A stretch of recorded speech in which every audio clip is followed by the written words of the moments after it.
What's up, everybody? Things are getting pretty heavy with the Dark Brotherhood. We had to go clear out the whole sanctuary, and now Lucien Lachance has us getting our contracts from him directly. Well, not really directly. We actually have to go to dead drops to get them now. It's all very shifty and cloak and dagger and everything. Guess we'll find out why later. Thought we'd level up before we leave. Got to cap off intelligence. That's cool. Looks like one more level to go, and we should have our agility maxed out too.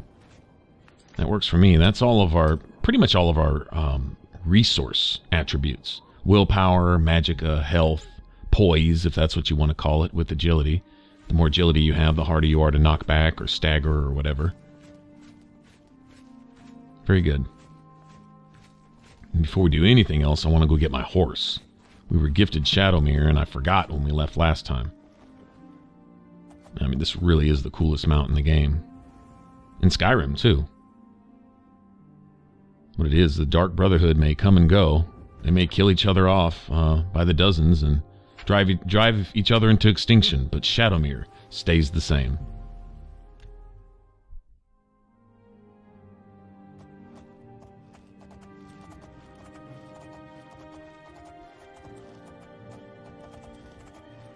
Very cool horse.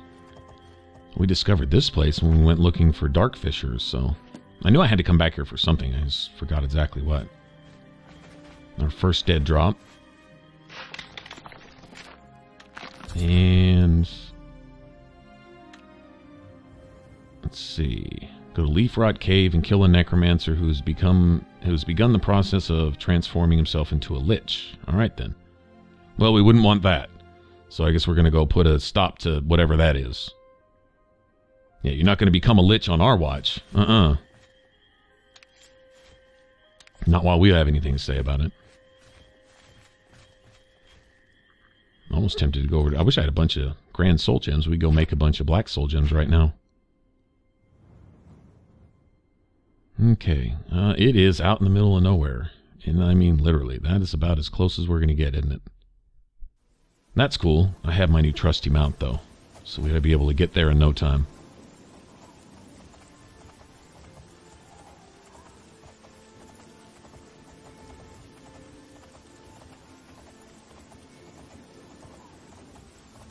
Actually, the Dark Brotherhood story is slowly coming back to me. I don't want to spoil any of it. But I kind of remember what a lot of this was about, and there's kind of a twist to it. It's very cool. I think it could actually stand alone as an entire storyline for a game all by itself. If you were to take the Dark Brotherhood story from start to finish and build a game around it, you would still have a good game. I could say that about the Thieves Guild and probably even the Fighters Guild. Although Fighters Guild is kind of the least interesting of all of them, to me, personally. It's still a good one. They're still all really good stories. I'm guessing we have some mud crabs here. Yep.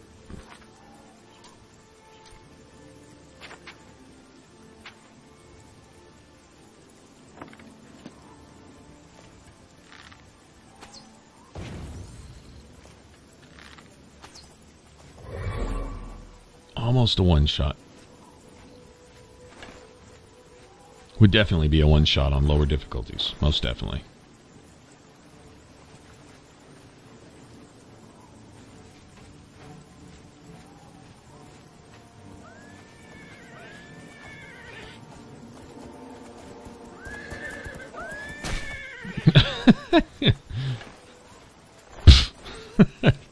Shadowmere hits the crab. Alright then. Shadowmere's just showing that got your back, man. Not gonna let you down. We're not gonna let this crab get us. Cool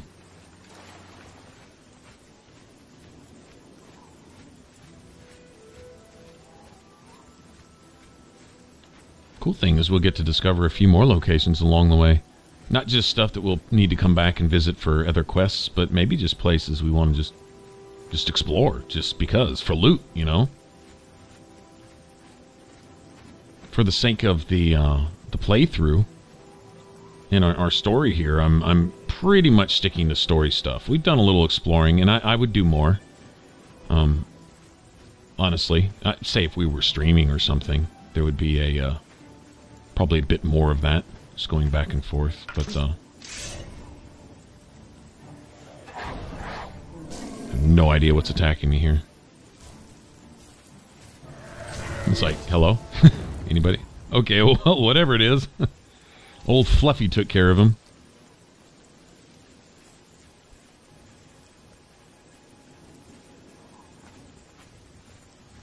I see a tent marker. I think those are bandit camps. Or just camps. Usually bandits, though.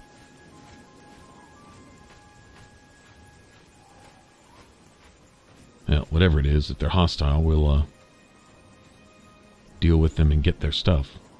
Might even get some of their stuff if they're not hostile. I mean, I am known to pick locks. Just saying. I'm totally collecting materials, too. Start making a concentrated effort on alchemy.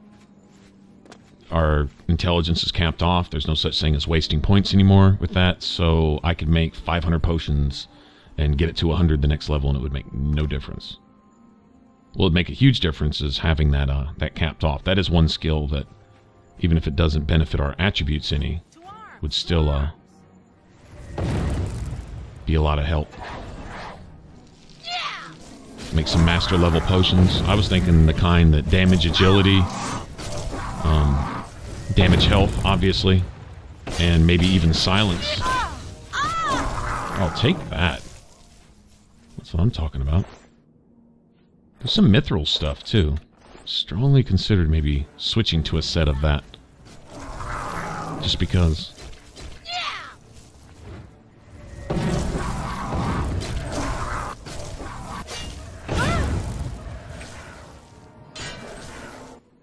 Didn't hit too hard. Nice.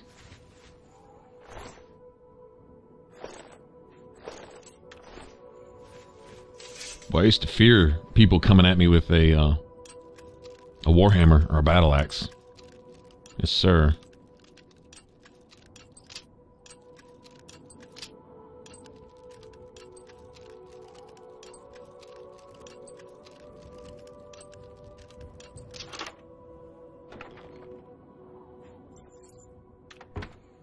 I'll take the gold, sure.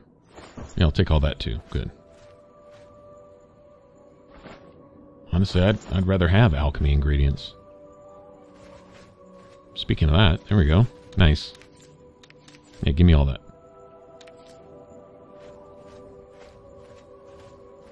So as we were trying to find this cave,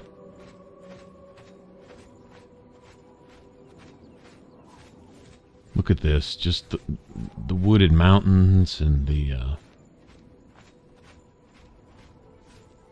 rivers and lakes and stuff. Man, this is beautiful to me.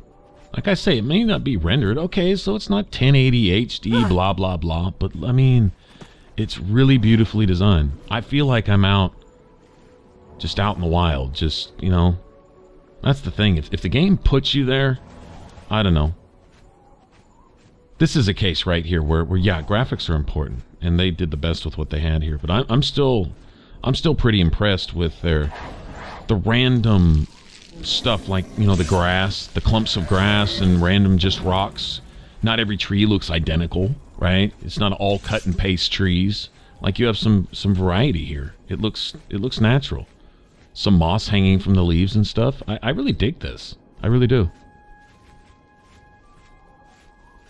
And the graphics are good enough to where you can tell what everything is, at least, you know? Of course, the music really helps. I mean, that just gives you the whole sense of out roaming free, you know? Go where you want, do what you want.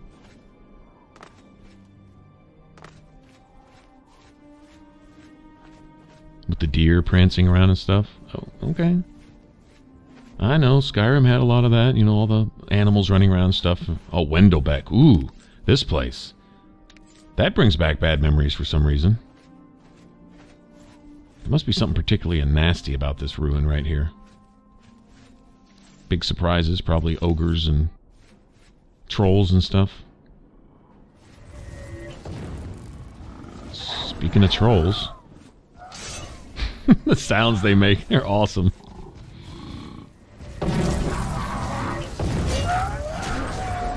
Oh, man. Well, your summons will kick ass when you get a spell debuffing an enemy. Oh, look at this. Oh, okay, maybe this is why this the name of this place comes back. It's got an altar. This is where you make black soul gems. It'd be nice to find one in there. Very good. And my Atronach went off to fight something. Whatever. It's not bothering me. I'm leaving.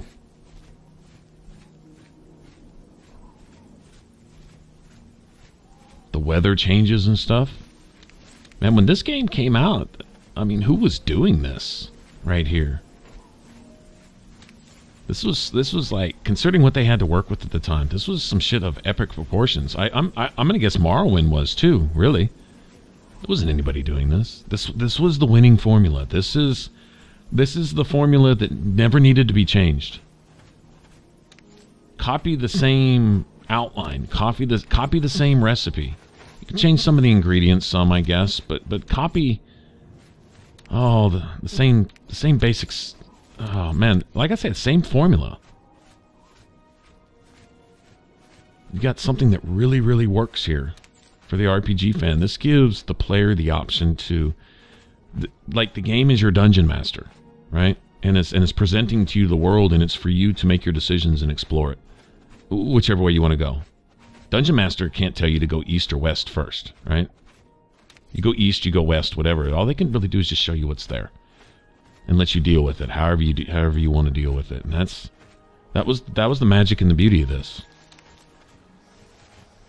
I'll point out again, the character sheets here, like the map and your spell list and your equipment and all that stuff.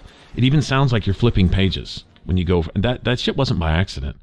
That was it's one of the things that draws people to play Dungeons and Dragons, right? Pen and paper game come to life. There's nothing wrong with that. That doesn't get old. They didn't need to get away from that. They needed to do more of it, if nothing else, and allow the players to adapt. Oh well. Well, at least we have this. At least we have this.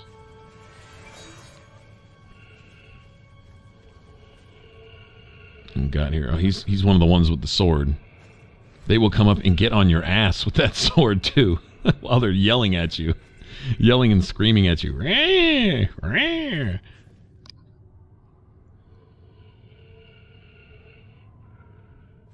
Maybe I ought to send in my own little wraith. There we go. Y'all fight it out. No, no, no, no. No slappy sword hands for you.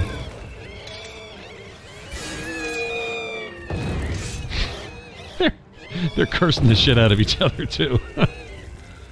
I don't know if either one is affected by their curses. I know I would be, though. Hey, get off of me with that. Kick his ass.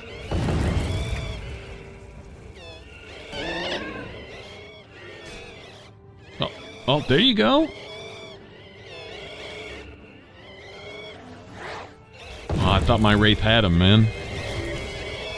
Get him. Get him this time.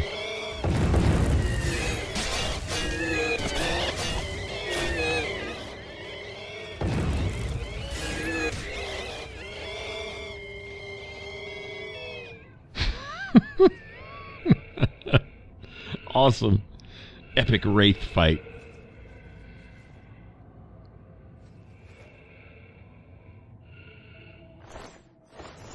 Get some ectoplasm. Might come in handy. Be nice if there was something other than novice alchemy stuff here.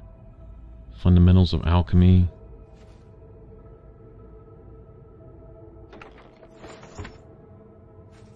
I'm guessing this is the book or whatever I'm supposed to be looking for.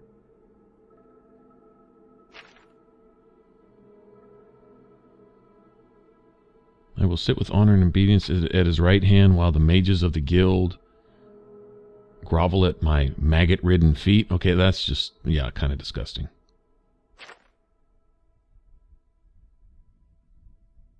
Talk about wood elf infants and stuff.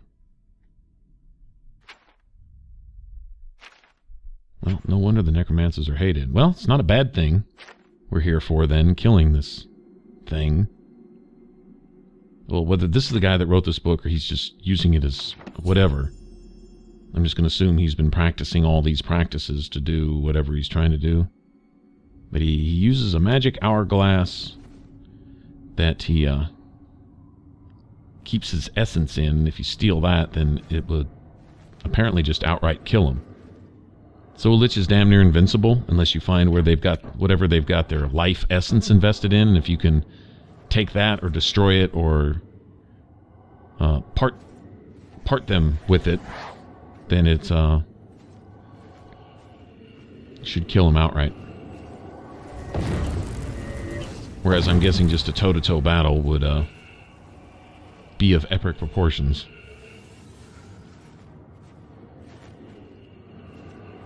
Come on, man. Right here. Okay, my Wraith is obviously just chilling. Oh, now my Wraith is hitting me. Not cool.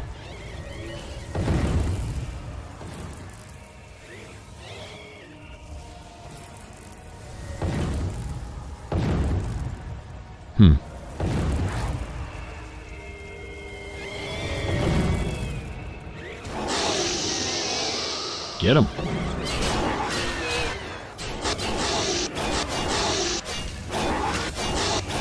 Man, that's a tough-ass ghost. What the hell?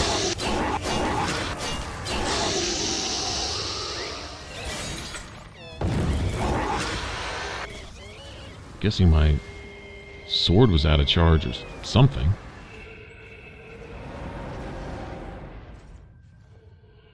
Ancient ghost. Yeah, but still. Seemed a little stout for a friggin' ghost.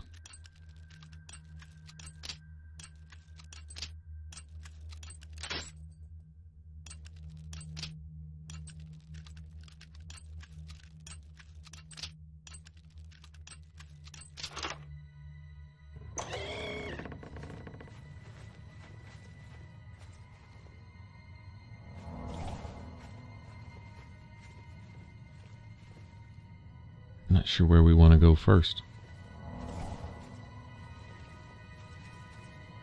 Got to be some real loot in here somewhere, right?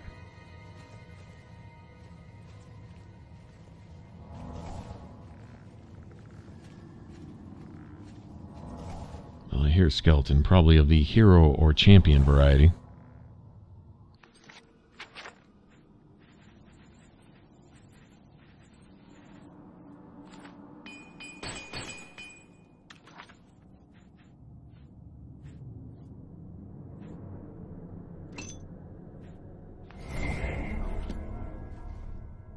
Yeah, it was definitely out of charge.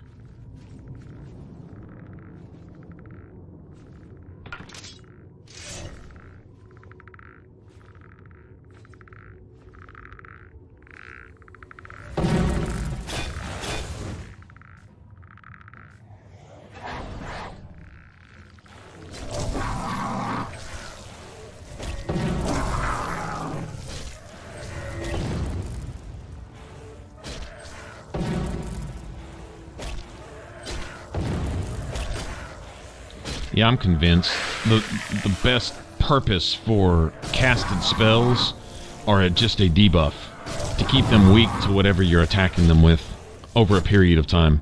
And that's where most of the strength of the spell should come. You know, I like to think spells equal damage, but in this case, that's about the last thing we really need to worry about is damage. Need to be concentrating on keeping these enemies weak.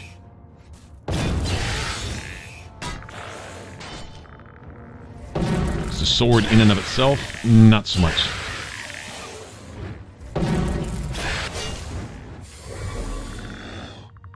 Nice. That's probably at least a greater soul. Yeah, skeleton hero.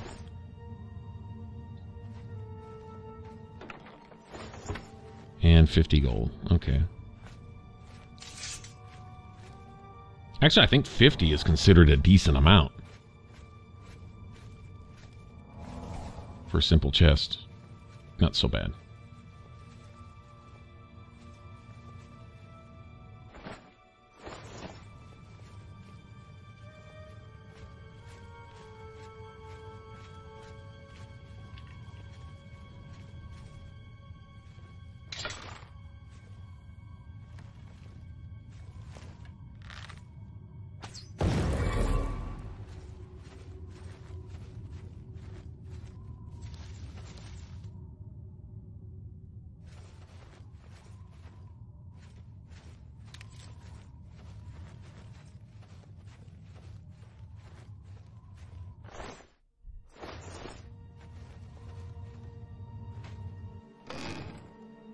There we go.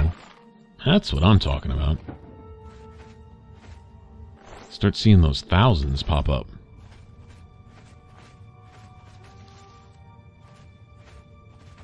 That's what I'm looking for. Ebony and Daedric stuff. All day long.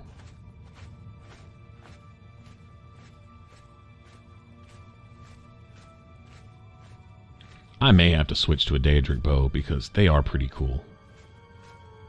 I believe they're capable of hurting ghosts also. They just weigh a lot more. But, you know what? By then, by the time we get to that point, I mean, our strength is really up there. Especially if we consider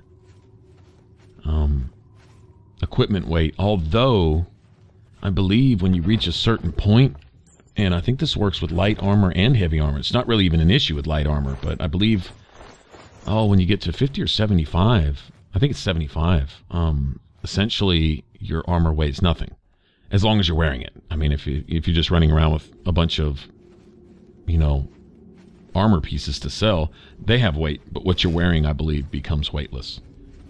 Also, it doesn't affect your stamina regen, too. That is one thing that's been a little bit of a downside, is stamina regen, I believe, is slower in heavier armor. Later on, it won't be, but initially, for the first greater portion of the game, it is. And so we have essentially hamstrung ourselves a little bit with that, but that's good to know, because it's been very playable. Now that I basically understand the rules for this difficulty, it's not only been playable, but definitely workable, and it could only get better. I'm strongly considering just running around with clothes. As long as we understand the right shielding spells to use, I think that could be really effective.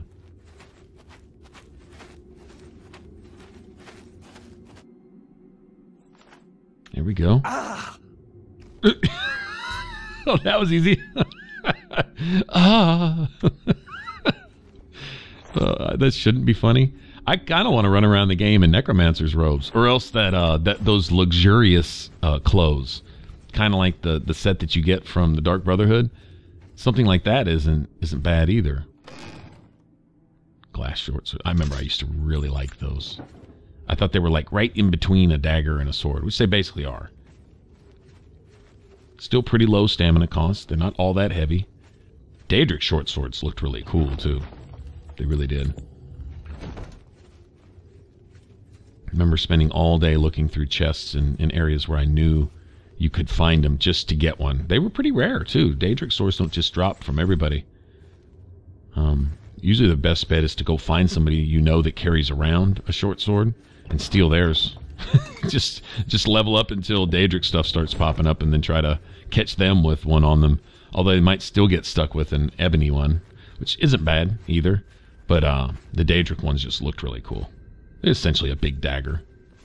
I hope they have something like that in the next Elder Scrolls, since they seem to be cool on the whole dual wielding thing, which I'm a huge fan of. As far as combat goes, yeah, where Skyrim may have lacked in story and maybe even some of the combat mechanics and the fact that, well, hitboxes were a little off and stuff, but the ability to dual wield and some of the stuff they introduced that was very cool. I would really like them to go ahead and humble themselves a little bit and look at what some of the other developers do as far as combat animation and fighting goes. You could learn a lot from games like a Dragon Age 2, but Bethesda's never going to go that direction. They're not just going to go just straight hack and slash. Although some hack and slash combat in this game setting, if you kept everything else in place, I thought that would have been ideal in Inquisition. I think it would work. But even just look at Inquisition. The smoothness of the combat animations and where the hitboxes and things are slightly more realistic. And everything is more real time. That's the only way I can... Dragon's Dogma. Dragon's Dogma. I mean, honestly, if you gave me dragon fights like that and just combat like that in this game, and you know, I'd consider that more of an RPG than I would Skyrim, and it had an even more simplified leveling system. In fact, Dragon's Dogma leveling system might be compared more to Oblivion's than Skyrim's as far as that goes. There'd be something to learn there. But if they introduce something like that into these open world games, especially the way they're going with them, they could do a 180 and turn their franchise around and make some vast improvements. That wouldn't be such a bad idea. Would they? I don't know, but I wish they would. Anyway. All right, looks like we have another destination. So in the next one, I guess that's where we'll pick up and go see who else needs killing for Lucien LeChance, now that we are the talon for a finger in the black hand, or whatever he said we were. Thanks for watching. If you want to subscribe, you can click that button up top. If you want to catch the rest of this playthrough, you can click that image in the middle. May even throw a card in here so that you on your cell phones can click back to the playlist and catch some of these others if you like this type of thing. I don't know about you, but I love Oblivion. All right. Appreciate you hanging out with me, and I will see you on the next one. Y'all take care. Bye-bye.